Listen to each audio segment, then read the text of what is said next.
이 시간 함께 찬송가 428장 함께 찬송하겠습니다. 찬송가 428장입니다. 찬송가 428장입니다. 내 영혼의 햇빛 비치니 주 영광 찬란해. 이 세상 어떤 빛보다 이 빛 더 빛나네. 주의 영광 빛난 광채 내게 비춰 주시옵소서. 그 밝은 얼굴 배울 때 나의 영혼 기쁘다. 내 영혼에 노래 있으니 주 찬양합니다. 주 귀를 기울이시사 다 듣고 계시네. 주의 영광 빛난 광채 내게 비춰 주시옵소서. 그 밝은 얼굴 배울 때 나의 영혼 기쁘다. 내 영혼의 봄날 되어서 주 함께 하실 때 그 평화 내게 깃들고 주 은혜 꽃피네. 주의 영광 빛난 광채 내게 비춰 주시옵소서. 그 밝은 얼굴 배울 때 나의 영혼 기쁘다. 내 영혼에 희락이 있고 큰 소망 넘칠 때 주 예수 복을 주시고 또 내려주시네. 주의 영광 빛난 광채 내게 비춰 주시옵소서. 그 밝은 얼굴 배울 때 나의 영혼 기쁘다. 아멘. 이 시간 함께 나눌 말씀은 요한복음 8장 12절에서 20절까지의 말씀입니다. 요한복음 8장 12절에서 20절까지 말씀 제가 읽도록 하겠습니다. 예수께서 또 말씀하여 이르시되 나는 세상의 빛이니 나를 따르는 자는 어둠에 다니지 아니하고 생명의 빛을 얻으리라. 바리새인들이 이르되 내가 너를 위하여 증언하니 내 증언은 참되지 아니하도다. 예수께서 대답하여 이르시되 내가 나를 위하여 증언하여도 내 증언이 참되니 나는 내가 어디서 오며 어디로 가는 것을 알거니와 너희는 내가 어디로 오며 어디로 가는 것을 알지 못하느니라. 너희는 육체를 따라 판단하나 나는 아무도 판단하지 아니하노라. 만일 내가 판단하여도 내 판단이 참되니 이는 내가 혼자 있는 것이 아니요 나를 보내시니가 나와 함께 계심이라. 너희 율법에도 두 사람의 증언이 참되다 기록되었으니 내가 나를 위하여 증언하는 자가 되고 나를 보내신 아버지도 나를 위하여 증언하시느니라. 이에 그들이 묻되 내 아버지가 어디 있느냐? 예수께서 대답하시되 너희는 나를 알지 못하고 내 아버지도 알지 못하는도다. 나를 알았더라면 내 아버지도 알았으리라. 이 말씀은 성전에서 가르치실 때 헌금함 앞에서 하셨으나 잡는 사람이 없으니 이는 그의 때가 아직 이르지 아니하였음이더라. 아멘. 이 시간 함께 기도하겠습니다. 사랑과 은혜가 풍성하신 하나님 아버지, 오늘 또 우리를 주님의 은혜 안에서 살게 하시고 이렇게 기도의 자리로 불러주셔서 감사합니다. 반복되는 일상 속에서도 우리를 붙드시고 인도하시는 그 하나님을 이 시간 다시 바라보며 우리의 마음을 주님 앞에 내려놓고자 합니다. 주님, 우리 창원 한빛교회로 불러주신 성도님들 한 사람 한 사람을 위해서 함께 기도합니다. 각자가 가지고 있는 그 삶의 무게와 형편은 다르지만 그 모든 사정을 주님께서 하시고 계심을 믿습니다. 말로 다 하지는 못한 고민과 마음 깊은 곳의 탄식까지도 주님께서 헤아려 주시고, 지친 심령에는 쉼을, 흔들리는 마음에는 다시 설 수 있는 힘과 능력을 더하여 주시옵소서. 그리고 그 안에서 늘 하나님을 바라보며 하나님만을 신뢰하여서 하나님께서 원하시는 그 신앙의 선택들을 할 수 있는 믿음의 사람들 되게 하여 주시옵소서. 그리고 주님, 우리 교회를 기억하며 함께 기도합니다. 주님, 저희 교회가 지금까지 올 수 있었던 것은 모두 주님의 은혜임을 고백합니다. 이 은혜 기억하며 앞으로도 우리의 생각보다는 주님의 인도하심에 따라 나아가는 우리 교회가 되게 하여 주시옵소서. 무엇보다도 하나님만을 예배하는 공동체가 되게 하시고 늘 말씀이 중심이 되며 기도하는 교회가 되게 하여 주시옵소서. 무엇보다도 교회 안에서 보이지 않지만 헌신하는 그 손길들 주님께서 기억하여 주시고 지치지 않는 힘과 능력을 더하여 주시옵소서. 무엇보다도 하나가 되게 하시고 함께 지어져가는 교회 공동체가 되게 하셔서 정말 하나님께서 기뻐하시는 교회 공동체가 되게 하여 주시옵소서. 주님, 특별히 우리의 신앙을 새롭게 하여 주시옵소서. 익숙함에 속아 무뎌지는 신앙이 아니라 날마다 말씀 앞에서 새로워지는 믿음이 되게 하여 주시옵소서.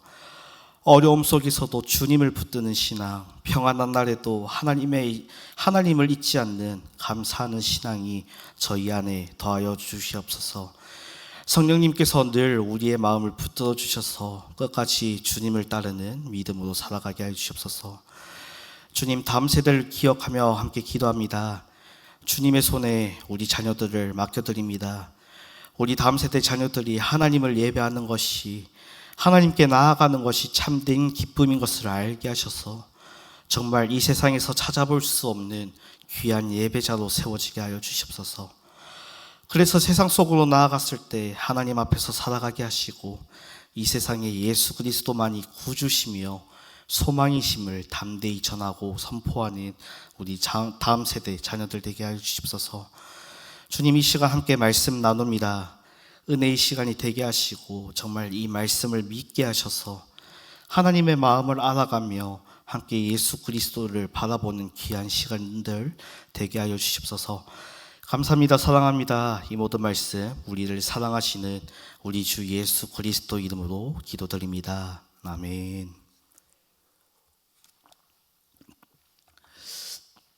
음행 중에 잡혀온 여인의 이야기로 시작되는 요한복음 8장 말씀을 읽다 보면 예수님과 유대인들, 특히 바리새인들과의 팽팽한 긴장감이 계속 흐르고 있는 것을 볼 수 있습니다. 이것은 단순한 말다툼도 신학적인 토론도 아닙니다. 앞전에 함께 나누었던 8장 11절 말씀에서 나도 너를 정죄하지 아니하노니 가서 다시는 죄를 범하지 말라라고 말씀하시고, 오늘 함께 나눈 12절 말씀에 바로 이어서 또 말씀하여 이르시되 나는 세상의 빛이니 나를 따르는 자는 어둠에 다니지 아니하고 생명의 빛을 얻으리라 라고 말씀하신 예수님. 그리고 이 예수님과 바리새인들의 논쟁은 바로 이 예수님이 과연 누구신가, 그리고 이 예수님이 하시는 이 말씀이 정말 참된 말씀인가에 대한 논쟁이었습니다. 그래서 적어도 8장 말씀 안에서 오늘 함께 읽은 이 본문 말씀은 단순히 지식의 문제, 토론의 문제가 아니라 믿음의 문제, 우리의 영적인 문제를 다루는 말씀이라고 할 수 있습니다. 그래서 오늘 함께 읽은 본문 말씀은 이렇게 시작합니다. 나는 세상의 빛이니 나를 따르는 자는 어둠에 다니지 아니하고 생명의 빛을 얻으리라. 우리가 참 많이 들어온 말씀입니다. 너무 익숙한 말씀이어서 어쩌면 그냥 지나칠 수도 있는 말씀입니다. 하지만 이 말씀을 제대로 이해하려면 이 말씀이 언제 선포되었는지 꼭 확인해야 합니다. 요한복음 7장부터 이어지는 이 맥락과 흐름을 보면 이 말씀은 초막절이 끝난 직후에 하신 말씀이라고 할 수 있겠습니다. 여기서 초막절이라 하면은 이스라엘 백성들이 광야에서, 특별히 이 초막에서 지내며 비록 우리의 몸은 험난하고 의지할 곳 하나 없는 이 광야에 있지만 하나님께서 우리를 지금까지 인도하셨다. 그리고 앞으로도 인도하실 것이다 라는 것을 기억하게끔 하는 절기가 바로 이 초막절입니다. 그리고 낮에는 구름 기둥으로 밤에는 불 기둥으로 이스라엘 백성들 자신들을 인도하신 하나님, 어둠 속에서도 길을 잃지 않게 자신들을 인도하신 그 하나님을 기억하는 절기라고 할 수 있습니다. 특별히 이 초막절 기간에는 성전뜰을 밝히는 큰 등불이 있었는데, 밤이 되면 예루살렘 성전을 환하게 비추었던 그 등불을 보며 사람들은 동일하게 이렇게 생각했을 것입니다. 광야에서 우리를 인도하시고 이끌어 오셨던 하나님, 지금도 여전히 우리와 함께 계시고 우리를 인도하신다라고 말입니다. 예수님께서는 바로 이 초막절 기간이 끝난 직후 다시 성전에 올라와 음행한 여인을 만나신 후에 이어서 초막절의 의미를 다시 생각할 수 있도록 오늘 본문 12절 말씀을 말씀하십니다. 앞에서 읽었지만 저가 12절 말씀을 다시 한번 읽어보겠습니다. 예수께서 또 말씀하여 이르시되 나는 세상의 빛이니 나를 따르는 자는 어둠에 다니지 아니하고 생명의 빛을 얻으리라. 아멘. 이 말씀은 단순한 비유가 아닙니다. 그리고 빛 같은 존재가 되겠다라는 것도 아닙니다. 이 말씀은 예수님의 자기 선언이었고 선포였습니다. 너희가 초막절마다 기억하던 그 빛, 광야에서 너희를 인도하였던 그 불기둥, 하나님의 임재를 상징하던 그 빛, 그 빛이 바로 나다. 내가 바로 그 빛이다 라는 것입니다. 그리고 세상을 비추는 그 빛, 그 빛이신 예수님의 인도하심에 따라 그분의 말씀에 잘 따르는 자는, 잘 순종하는 자는 어둠에 다니지 않고 생명의 빛을 얻을 수 있다는 것입니다. 참 놀랍고도 충격적인 말씀이 아닐 수 없습니다. 하지만 이 놀라운 말씀을 들은 바리새인들은 믿음으로 반응하지 않습니다. 오히려 너의 증언은 참되지 않다라고 말합니다. 참 이 모습은 낯설지 않은 것 같습니다. 우리도 종종 이렇게 말합니다. 말씀은 좋은데 설명은 이해가 되는데 조금 더 납득시킬 만한 근거가 있었으면 좋겠습니다. 조금만 더 알고 조금만 더 이해가 되면 믿겠습니다. 바리새인들은 몰라서 믿지 않은 것이 아닙니다. 그들은 예수님의 말씀이 도저히 이해가 되지 않았고 그래서 믿고 싶지 않았기 때문에 자신들의 기준을 세워 예수님을 부인했던 것입니다. 그런데 예수님의 대답을 보시면 절대 물러서지 않는 것을 볼 수 있습니다. 예수님은 사람의 기준을 기준으로 삼지 않으십니다. 오히려 내가 나를 위하여 증언하여도 내 증언은 참되다 라고 말씀하시면서 자신의 증언이 참된 이유, 오직 자신의 증언을 기준 삼아야 하는 이유, 그리고 예수님의 말씀이 믿을 만한 이유 두 가지를 제시하고 계십니다.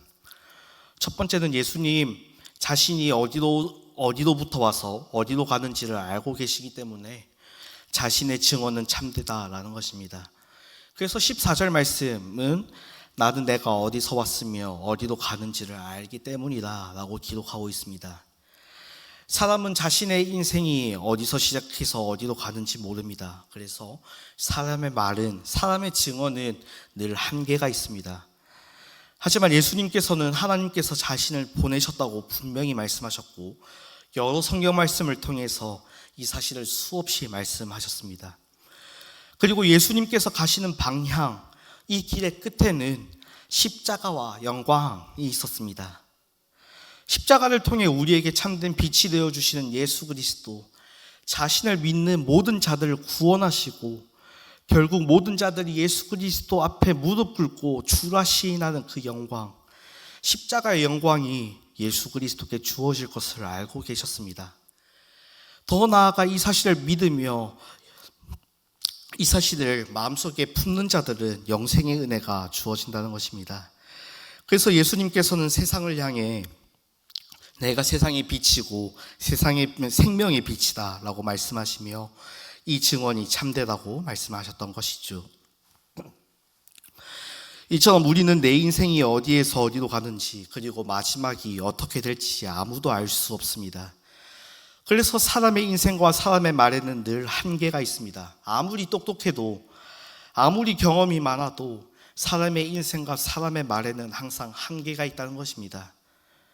이 사실을 아셨던 예수님께서는 출신과 배경, 말투와 겉모습 같은 세상의 기준으로, 인간의 기준으로 무엇인가를 판단하지 않으셨습니다. 이처럼 우리도 그 누군가를 판단할 때 그 누구도 무엇인지 모르기 때문에, 인간의 시작과 끝을 알 수 없기 때문에 그 누군가를 세상의 기준으로 판단해서는 안 될 것입니다. 하지만 확실한 것은 있습니다. 모든 것의 시작과 끝이 되시는 그 예수 그리스도만이 우리의 참된 빛과 생명이 되어주시고, 하나님께로부터 오셔서 십자가의 영광을 이루신 그 예수 그리스도께 나아가야 한다는 것입니다. 그리고 바리새인들은 예수님의 증언이 참되지 않다고 말했지만, 우리는 그 예수님의 말씀만이 능력이 있고 예수 그리스도의 말씀 안에 생명이 있음을 믿어야 하는 것입니다. 예수님께서 자신의 증언이 참되다고 말씀하신 이유 두 번째는, 예수님의 증언에는 하나님 아버지가 함께 하시기 때문에 예수님의 증언은 믿을 만하다는 것입니다.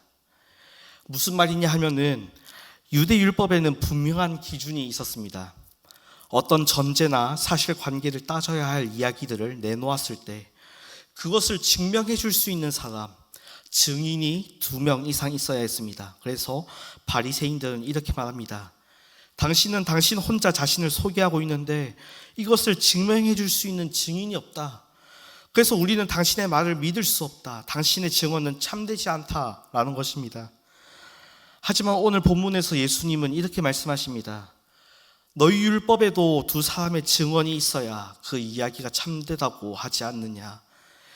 내 말이, 내 증언이 참된 것은 나를 보내신 아버지 하나님께서 함께 있기 때문이다. 하지만 바리새인들에게는 또 다른 질문이 생깁니다. 그럼 내 아버지는 어디 계시냐? 너의 아버지는 어디 계시냐? 안 보이지 않느냐? 납득시켜봐라. 참 믿기 위한 질문을 하는 것이 아니라 어떻게든 자신의 이해와 상식을 납득시키기 위해, 그리고 심지어 믿지 않기 위해 묻는 질문인 것 같습니다. 그때 예수님께서 아주 분명하게 말씀하십니다. 너희가 나를 알았더라면 내 아버지도 알았을 것이다.